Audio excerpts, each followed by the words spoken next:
वक्रतुंड महाकाय सूर्यकोटि संप्रभा निर्विघ्नं कुरु मे देव सर्वकार्येषु सर्वदा।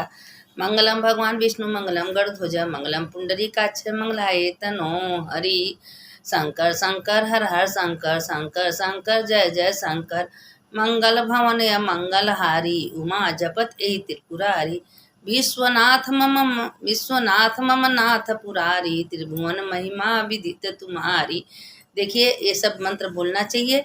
आप देखिए भोलेनाथ का हम कथा सुना रहे हैं, शिव पुराण में लिखा है। अपने मन से तो हम कोई बात कहते ही नहीं है, जो शिव पुराण में लिखा है वही हम कहते हैं। तो एक दिन की बात है कि शिव जी पार्वती जी से बोल रहे थे कि उपमन्यु व्याध पद में मुनि के पुत्र थे। पूर्व जन्म में ही उन्होंने सिद्धि प्राप्त कर ली थी और वर्तमान में जन्म में मुनि कुमार के रूप में प्रकट हुए। ये बचपन से ही अपने मामा के घर रहने लगे, क्योंकि दरिद्रता उनके अपने घर में जैसे तोड़ मरोड़ के बैठ गई थी। इतना दरिद्र हो गए थे कि उनके खाने पीने के कुछ लक्षण नहीं था, कुछ भी नहीं था। तो उनकी बहन और उनके भांजे दोनों अपने मामा के घर आ गए, अपने भाई के घर आ गए। अब आ गए मामा के यहाँ, बालक उपमन्यु के साथ सद्व्यवहार नहीं होता था। रूखा सूखा भोजन भी उन्हें बड़ी कठिनता से मिल जाती थी। अब देखिए, जब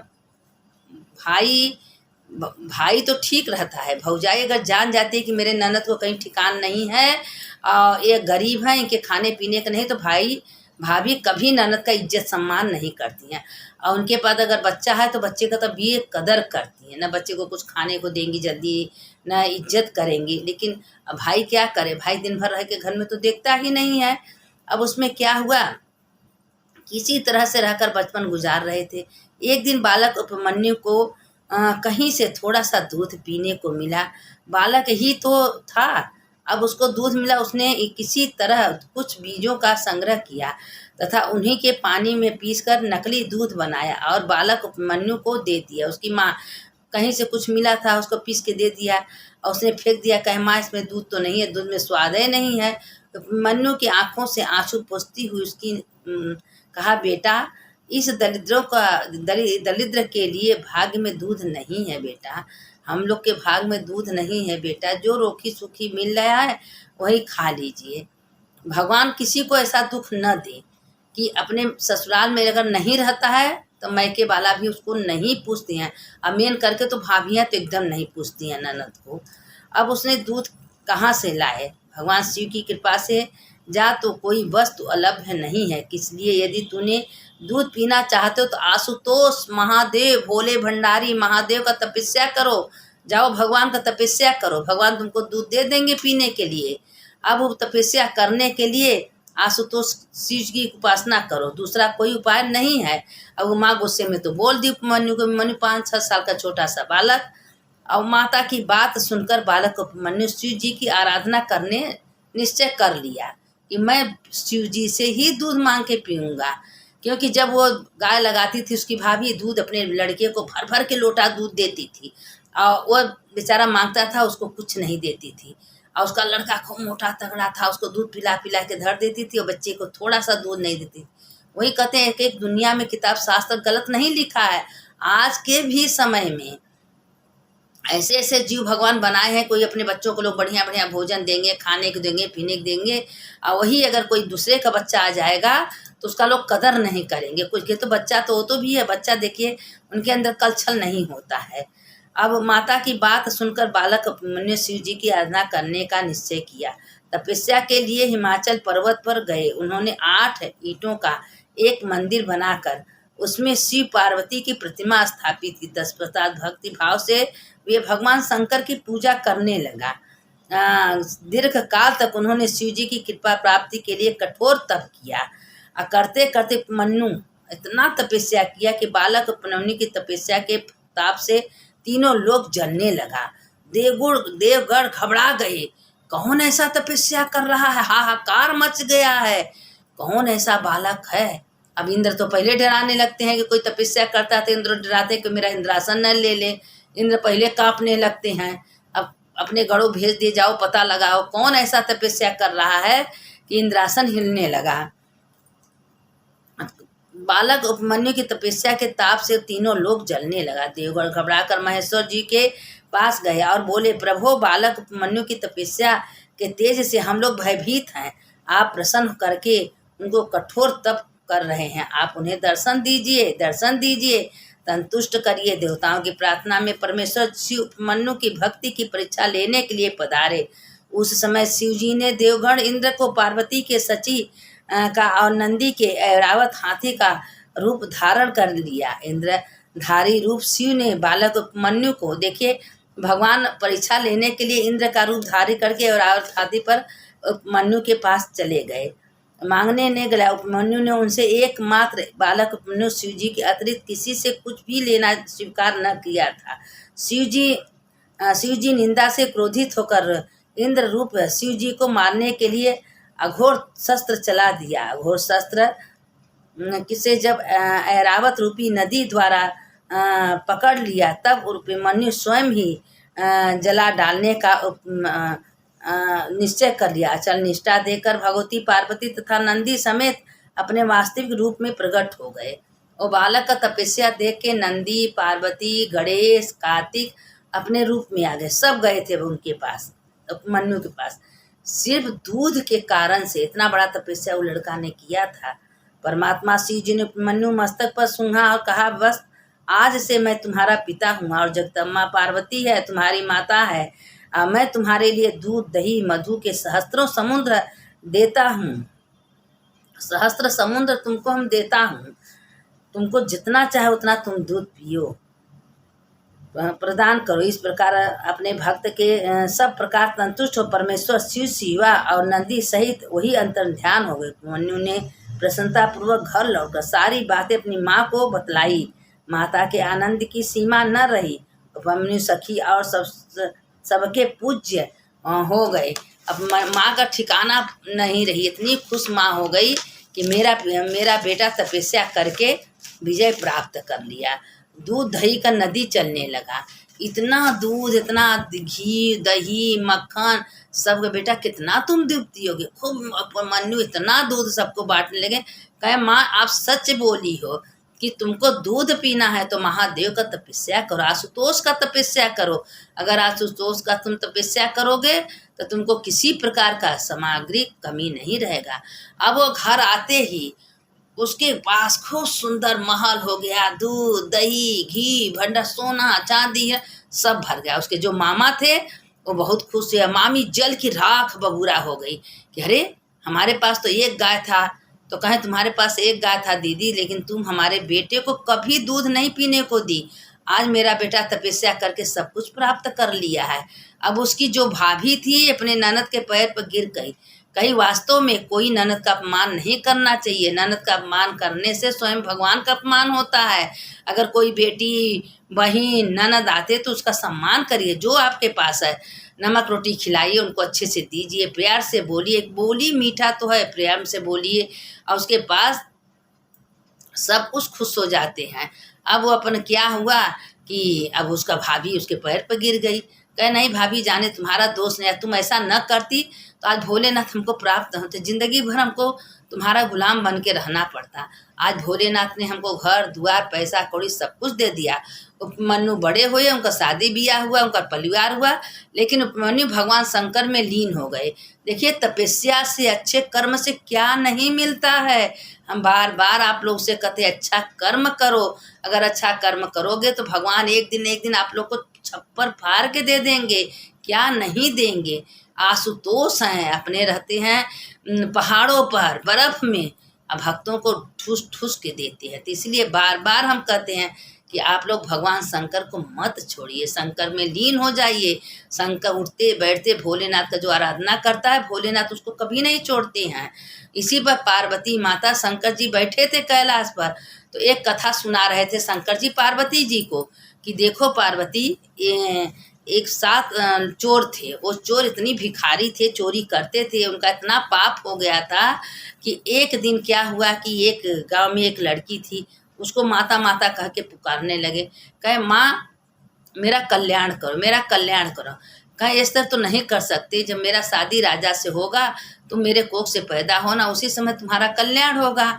अब उसी समय क्या हुआ कि अब राजा से तो एक दिन जंगल में बैठ के वो रानी तपस्या कर रही थी, लड़की हो के खूब तपस्या की, राजकुमार आए उससे शादी कर लिए, लेकिन उसे वचन बंधवा ली कि हम कोई कुछ करेंगे, आप बोलेंगे नहीं।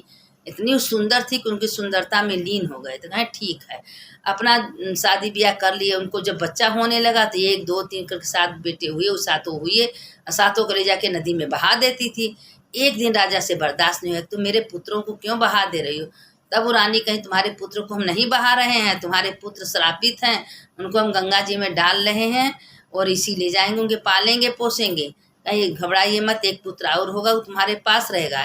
एक पुत्र और हुआ, जब सातों पुत्र बड़े हुए तो राजा से ले गई, देखो तुम्हारे सातों पुत्र हैं, बड़े बड़े हो गए हैं। सातों पुत्रों से कही तुम मेरे घर चलो, अपना राजभाट टमार। कहे नहीं, हम श्रापित हैं, हम ऋषि के आश्रम में रह के अपना श्राप पूरा करेंगे, हम मरेंगे तो मेरा मुक्ति होगा। और वही जो 8वां पुत्र था वो राजा का राजभार संभालने लगा। तो ऋषि कहें कि चिंता मत करो, राजा हैं तो तुम्हारे ही पुत्र, लेकिन ये मेरे आश्रम में बढ़ रहे हैं, पल रहे हैं, बड़े हो रहे हैं, कोई चिंता की बात नहीं है। यहाँ रहेंगे तो संस्कार सीखेंगे। लोग कहते हैं जैसे लोग देश में जहाँ जहाँ रहते हैं, जैसे रहते हैं, जैसे करते हैं, बच्चे बचपन से वही देखते हैं। तो अगर घर में परिवार में पूरे में दादा दादी हो, माँ बाप अच्छा कर्म कर रहे हैं, सत्संग जा रहे हैं, कथा पुराण सुन रहे हैं, दिन भर भगवान के नाम से उठ बैठ रहे हैं, तो बच्चे वही तो देखते हैं, तो वही तो संस्कार पड़ता है। इसीलिए कहते हैं कि हमेशा संस्कार, अच्छा कर्म करना चाहिए। जो अच्छा कर्म करता है वही बच्चे के ऊपर संस्कार पड़ता है। तो हमेशा बच्चे को अच्छी बात बोलना चाहिए, अच्छा बात सिखाना चाहिए। सोते समय बोलना चाहिए, बेटा सवेरे उठिए, मंत्र जपो, नहाओ धो, सूर्यनारायण को अर्घ दो, भोलेनाथ का 1 लोटा जल चढ़ाओ। जो ऐसा करता है उसके ना साथ हमेशा भोलेनाथ रहते हैं। तो आप अच्छा ज्ञान देंगी तभी तो अच्छा ज्ञान मिलेगा। अब अपना क्या हुआ कि शंकर जी उनसे पार्वती जी से समझा रहे थे। अब पार्वती जी सुन रही, कहें हाँ प्रभु, कहें हाँ, कहें दुनिया में पृथ्वी पर बहुत लोग रहते हैं, यह पृथ्वी पे तो मेरा ही पृथ्वी है। और इसमें देखिए पृथ्वी पर कैसे कैसे लोग रहते हैं। पृथ्वी पर बहुत अच्छे लोग रहते हैं तो बहुत बुरे लोग भी रहते हैं। अच्छा कर्म भी बहुत लोग करते हैं तो बहुत लोग बुरा कर्म। जो अच्छा कर्म करता है उसी से पृथ्वी टिकी है। लेकिन ये लोगों को यह नहीं पता है पार्वती कि 84 लाख जोइन होती है, मरने के बाद वही आवागमन, फिर मरना, फिर जन्म लेना, फिर मरना, फिर जन्म लेना, यही नरक का वासना लोग करते हैं। ये नहीं करते हैं कि मानुष तन तुम पाए हो, भगवान ने तुमको जन्म दिया है, भगवान ने तुमको पृथ्वी पर भेजा है, तो तुम अच्छा कर्म कर लो। अरे उठो भगवान के नाम से, उठो भगवान के नाम से, सो भगवान, उठते बैठते भगवान का कीर्तन भजन करते सो उठो, उनका नाम लेते सारा काम के। हे भोलेनाथ आपकी कृपा से आज हमको नौकरी मिली है, आपकी कृपा से आज हम ये काम कर रहे हैं। हे भोलेनाथ आपकी कृपा से आज हमको भोजन मिली है, अन्न मिली है। जो ऐसा करते करते सोता है उठता है, भगवान उसके भोलेनाथ हमेशा ध्यान देते हैं। कहें यह बेटा तो इतना धर्महीन है कि काम करते रहता है और मेरे ही नाम से उठता है, मेरे ही नाम से सोता है।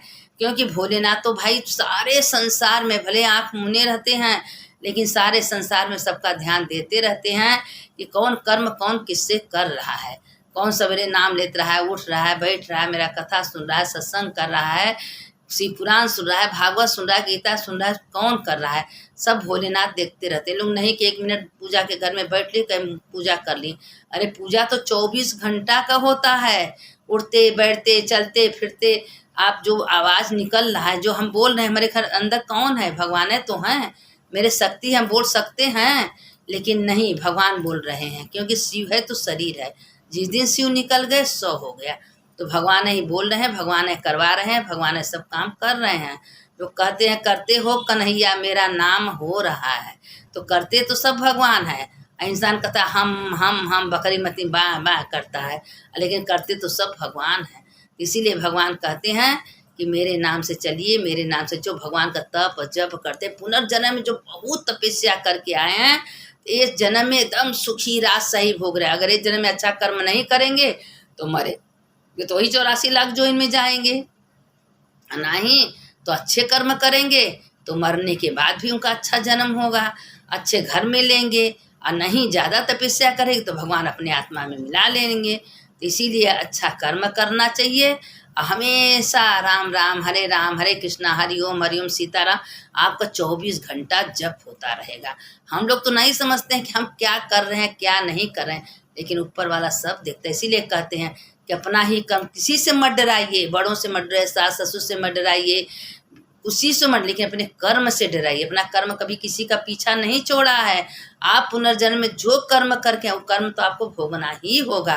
शरीर से भोगेंगे दुख, जो बहुत बहुत बीमार रहते हैं, ऑपरेशन दिन रात होता है, पेट शरीर कोई अंग भागिन, वो बहुत बड़ा पाप करते हैं तो उसके शरीर को भोगना पड़ता है। तो इसीलिए कहते हैं कि कोई दूसरा नहीं भोगने आता, हमारा ही शरीर हमको भोगाते हैं भगवान।